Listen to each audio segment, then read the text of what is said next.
I'm Dan Fogarty with the Berks County Workforce Development Board, and just thrilled to be with you here at RAC again. I'm going to ask everybody just to take a moment, and if you possibly can, roll back to the last time we gathered in this room in October of 2019. How many of us were here back in October 2019? Okay, so good representative sample. So, as you know, it's real important in manufacturing that you have good observation skills. So does anybody who was here 2 years ago remember, is this the same tie I wore 2 years ago? I couldn't figure it out this morning on the way in. So anyway, what a great morning, and we got more to come here. Thank you so much, Lisa and DP, for the future is here at American Crane, here in Berks County, and so many other great manufacturing companies here. So the last formal presentation we're going to do is one that we're very thrilled at by the board, because 2 years ago when we got together, Alexia, I promised I won't say silver tsunami, but I did 2 years ago, and guess what? Nobody got younger in the last 2 years.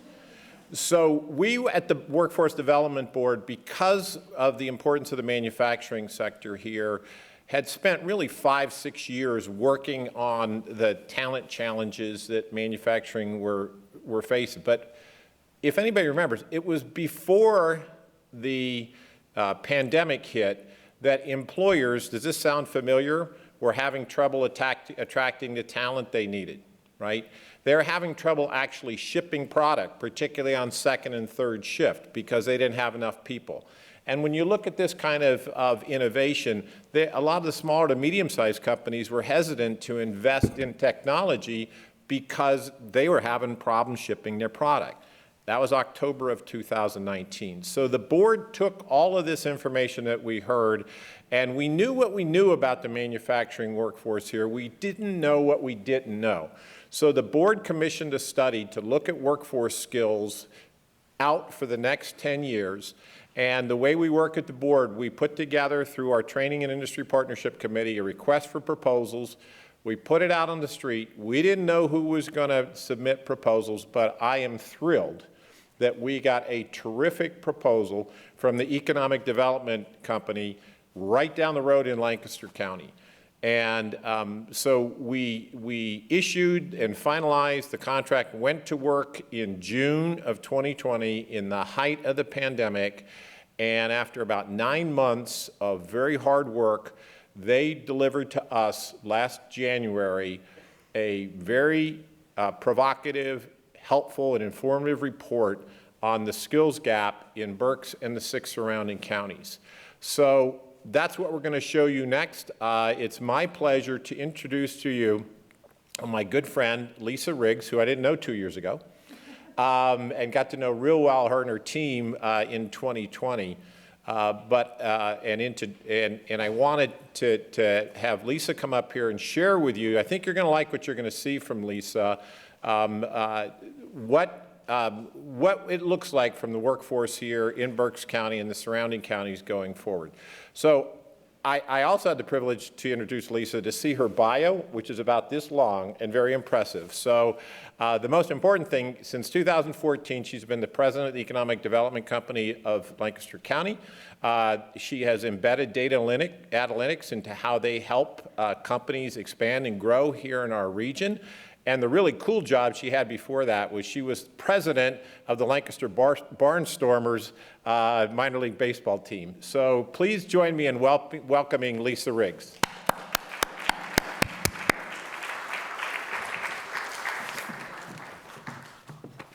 Good afternoon, good morning still, everyone. And I'm thrilled that people hung in there today. We've had such an amazing morning of speakers from the very beginning, drinking, I think Dan said, drinking from the fire hose, from our first speaker to wrapping up with really thinking forward about technology. I'm going to just spend a few minutes with you. I realize it's, people might want to get up and stretch their legs and grab some food. I won't hold you back from that. I will be mindful of the time. What I want to do is, as Dan said, give you a little bit of the key findings from our analysis, And more importantly, since we've been focused on that analysis, as Dan said, since last January, where are we going with it? What are the next steps? I also, before I begin, just want to acknowledge my colleague, John B. Miller, is here, as he was very helpful with the study, and I'm delighted we're also joined by Kathy Rychelski, who's the head of the Lancaster County Workforce Development Board. So some friends and partners, while there's a lot of focus today here on Berks, what we're going to talk about is really a regional approach, because manufacturing is just so critical to the health, long-term health of our whole region.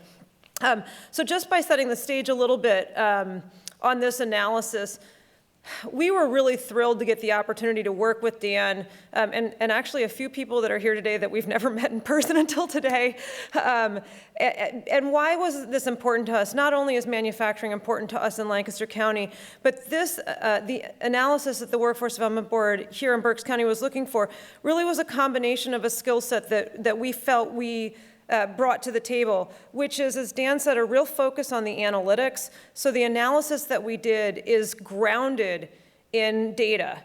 And importantly, data that's about our region. So part of the message that we share with people is a lot of us pull data from different sources when we're looking at things. And you can look at things at a federal or a state level. That's important, but for us that work on the ground, really understanding our own local dynamics, what's happening in this county or this region is different, and I'll point out why just momentarily. We don't function like the state all the time. We don't function like the United States all the time. We function like we do here. These decisions are local. So our Center for Regional Analysis is set up exactly to do that, is to understand those local dynamics, to really be embedded in our local economy and understand that. The other piece of this is, like our partners here at GRCA and economic development, and with our workforce development partners, we're out talking to businesses all the time. And part of learning how to talk to businesses is understanding the language they're speaking, asking the right questions, and getting information back. So the analysis that we did, this skills gap analysis, is really a combination of the data sets and the information, but also ground truthing that with what actual businesses are experiencing real time. So let me just highlight a couple of key findings of the report. I'm going to skim through this really quickly. We have done a number of presentations on this. Most importantly, I will say this report still resides, correct, Dan, on the Berks County Workforce Development site. It also resides on our edclancaster.com website. And I would just encourage you, if you haven't heard much about this before, it's dense reading. It is not a quick read. It is chock full of a lot of data that is really focused on where is the industry going. Not today. The feeding frenzy, the challenges of today are in front of everyone's desk. And those of us that are thinking about the health of this industry, we have to lift our heads and we have to be looking long term. The solutions that we're talking about aren't quick fixes. So in the report, there's a lot of forward-looking, 10 years out, where are we going to be? Let me foreshadow and cut to the chase. If you haven't figured it out, it's not getting better. So here's some key findings of the report, though I think it's just important to just highlight a few things. First of all, to Dan's credit, this was not a report just about Berks County. It's about the region. Now, we define the region creatively, and we call it the Greater Berks region. That may not be a term that has any shelf life. We don't really care. It is the reality that there's Berks, but there's also communities like Chester County, Lancaster, Lebanon, Lehigh, Montgomery, Schuylkill. Manufacturing is important to all of us. So what works here in Berks could work in Lancaster, and really some of the strategies that we're talking about need to be regional. Why is this region important? Here's what our analysis aggregated up. 27% of Pennsylvania's manufacturing establishments exist in this region. 30% of Pennsylvania's workforce in manufacturing is in this region. And here's the most compelling statistic. In the last decade, 81% of job growth in manufacturing happened in this region. This is the region that is driving the Commonwealth of Pennsylvania's strength in manufacturing. We're the ones that need the attention. Yes, yay! So you can see, like, a number of us are passionate about this. Like, we get out and we're talking to these businesses every day. And you know what? I'll just pause for a second. This is a little off script. I think John would agree with me. our businesses are tired. I mean, we're all tired, okay? I will admit to that. But in talking especially with small and mid-sized manufacturers, some of whom may be here, the heroic duty that's happened in the last 18 months, it's extraordinary. So putting product day after day on the street, hard enough. Doing it when you have no HR department and you're navigating pandemic conditions and we're all trying to figure it out, extra layer. And where are we now? They're doing it with fewer workers and they can't get their supplies, right? Like, this is exhausting work. And this is what's driving our economy. So if anything, the talking point from here is we have to, as a community, come together and figure out not how do we solve the issues for any manufacturer just today. You heard a lot about how to do that here.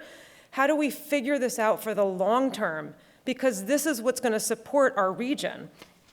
A couple of other key things from the report. You've heard it today. We know it already. I'm preaching to the choir. This region is incredibly diverse in manufacturing. So we have some anchor businesses here, the large employers. We all know who they are. And this is a region full of a lot of small, very small manufacturers. So 20-person shop, 40-person shop, 100-person shop, really lean, small businesses across a huge amount of subsectors. So yes, food processing, metal fabrication, woodworking, you name it, we make it here in central Pennsylvania. The other thing that we learned in the study, and it came up actually in a couple of comments, I think Bonnie mentioned it in other places, most manufacturers have adopted some level of technology, and a lot made big leaps right after between the year 2000 and 2010, right? Big leaps in technology. And then what we've seen is incremental adoption of technology. This phrase, advanced manufacturing, it sort of cracked us up because we talked to a bunch of businesses. If you ask a business person, they'll define it however they want. It's really an academic term. I'm not sure how relevant it is, but to us, what we saw is that businesses in manufacturing in our region are innovative. They've already deployed technologies, and I think what we just heard is, and you'll hear me say it again, we got to do that a lot more. We focused, I think the key piece on this report, what we brought to the table was a lot of the literature, and I will even say, and I'm not saying this critically, but what you heard is a lot, everything to all people. What we tried to do in our analysis is say, what are those drivers in manufacturing? What are those occupations that we can't fill every occupation, we can't focus on every type of training. What are those common areas, common occupations that if we do those well, they set the stage for everything else? And so what you see in the report, these aren't terms that are going to surprise you.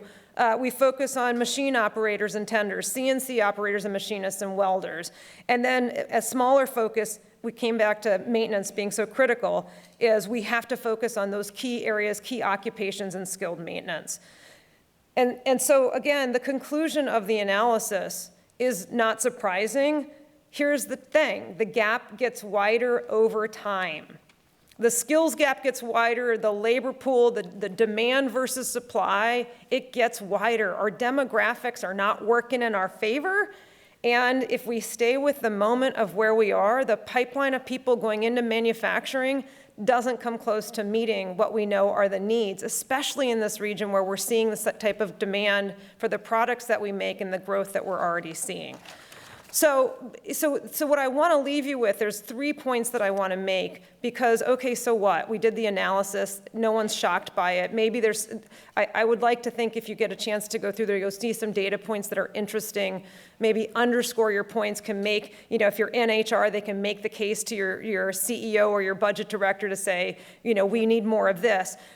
But really the question's going to be, as a region, how do we apply these findings to something that makes a difference? Again, tracking those outcomes, not tomorrow, but in 3 years, 5 years, and 10 years. So there's 3 key takeaways that I have for you today. None of them are easy. First is that we need to focus as a region, and all of us, from the providers, economic development, workforce development, great people like the MRC, GRCA, our education system, and the employment base, we need some system change. We are, in this region, extraordinarily asset rich.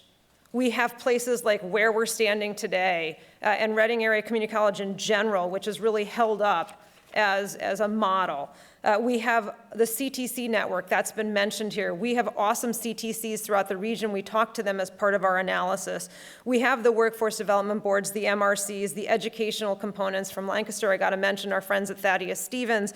We have all of this in our region. You heard from them today. This is real talent that's here. And we're making some progress. So we've seen that. Those of us that work through in K through 12, we're talking to them and they get how important manufacturing is. It no longer is dull and dirty. It is considered a good pipeline. And yet, I have to also point out, it's been brought out, What's So Cool in Manufacturing, awesome program, totally getting traction, and is, again, reinforcing this message that manufacture is important. So yes, we've done some great work, but we're not making a lot of progress. I'll tell you one statistic from our analysis that to me was sort of shocking. So again, great CTC network, and they attract about 10 to 15% of our high school students actually go through the CTC programs in our various communities in the region. Do you know how many of those students actually end up in advanced manufacturing careers? 1%. A couple of hundred kids a year. For all the things that we're doing, is that enough? And is that bar so low that we can't raise that? Even by doing it to 2%, think about what an impact that could have. But that's the sort of system change that we're talking about. We need to lift our heads up. We need to think about where we're going to be in 10 years. And we need to really start knitting together around a couple of key strategies that are going to make a difference. Not all things to all people, but a couple of key strategies. And I will just tell you, the voice of the manufacturer, the actual employers themselves, is, I think, what's going to be the most compelling. And I will tell you, as busy as everyone is and as tired as they are, we're going to ask more from those of you that are in manufacturing businesses. You're the ones that get this. You're the ones that know what's needed in your company.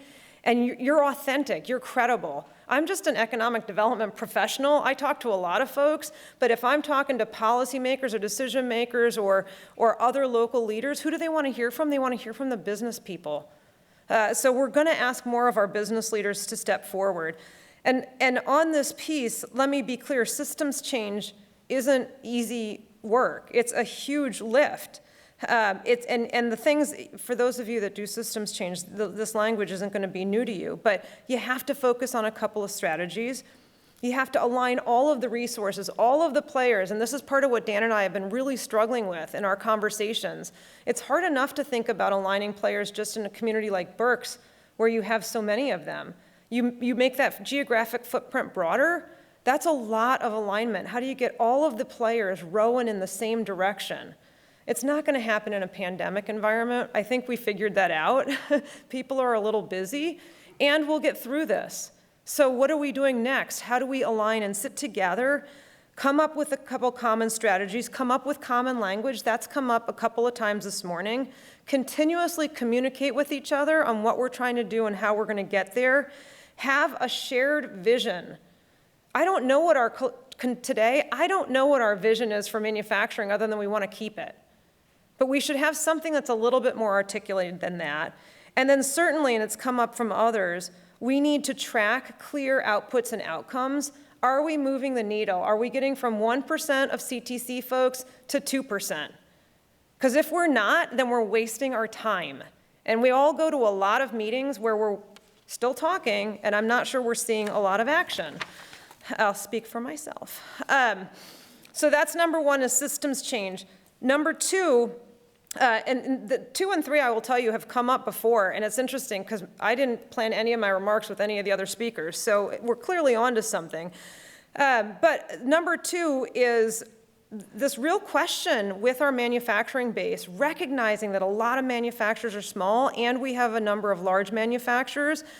Manufacturers have proven their ability to adapt, to deploy technology. And one of the things that we found fascinating in our work in doing this study was the ability to fit in and develop niches in mature markets for your products. This has been fascinating to us. So manufacturers can adapt.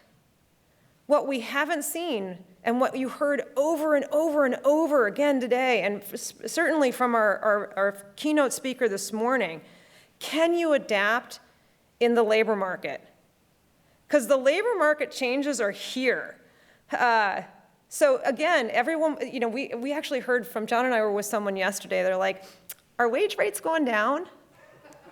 What are you thinking? No, I'm sorry if you didn't know that. If you had that question, the answer is no.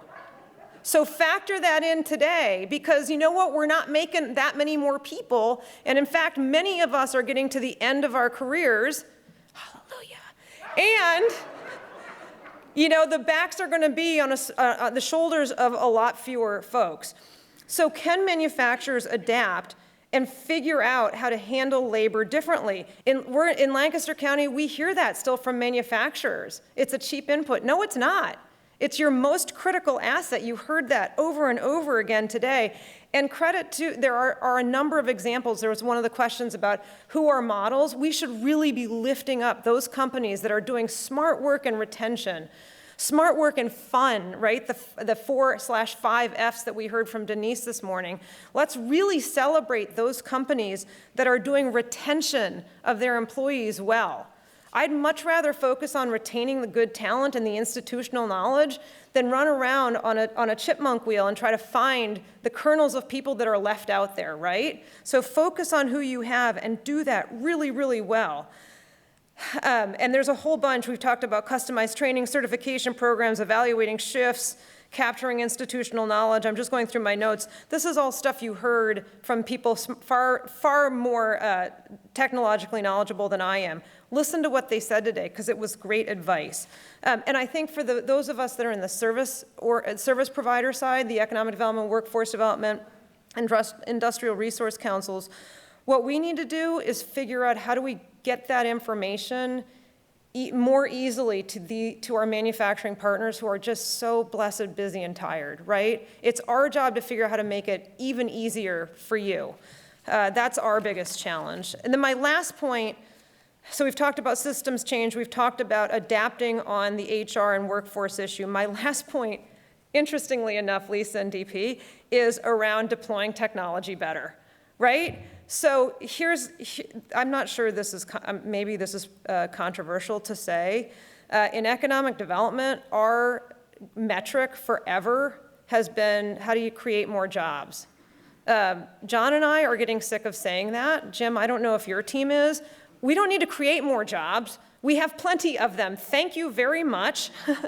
And can we instead shift our thinking to say, how do we reward companies for retaining the talent they have? How do we reward companies for growing the pipeline of life-sustaining, family-thriving, whatever the current phrase is now, but those type of career pathway jobs that are really good for communities?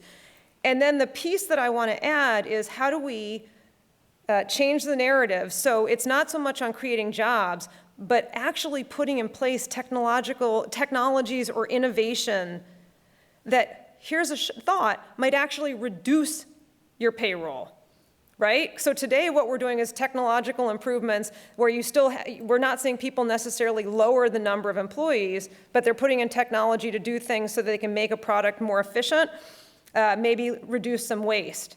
The future has to be recognizing the landscape of talent, that we're actually putting in technologies that may actually, over time, I'm not saying fire your workforce, I'm saying recognize that it's going to get harder and harder to replace people. So it's okay to think about an investment in technology that in 3 to 5 to 7 years recognizes the changing demographics of your workforce and puts you in a position to be successful. And how do we, from economic development, workforce development, how do we celebrate that type of investment in technology, recognizing that in 5 years, you may have fewer people, but you're a stronger company providing the product that you need and supporting the community, and over time, that makes you a longstanding citizen, right? So this is a huge shift that a lot of us are trying to think through. Let's not be at a ribbon cutting celebrating that they made 100 jobs. Let's be at a ribbon cutting saying they implemented some sort of AI and they are on the front edge, like you saw with American Crane. That's what we should be celebrating. So that's a change of the narrative, and I welcome that conversation. I will be curious as we move through a gubernatorial election and are talking to our state leaders about how important manufacturing is, how important redevelopment of our communities are, and how important family-sustaining career pathways are. How do we have that discussion at a state level? So just to close here, I'm a few minutes over, but the work ahead of us, it's not easy. That's why we're here, because we all care so much. And in our region, we are so fortunate. We have so many assets that we can do this. And frankly, we should do this. If we're going to drive the job growth in Pennsylvania around manufacturing, we need to step out as a region and lead on these discussions.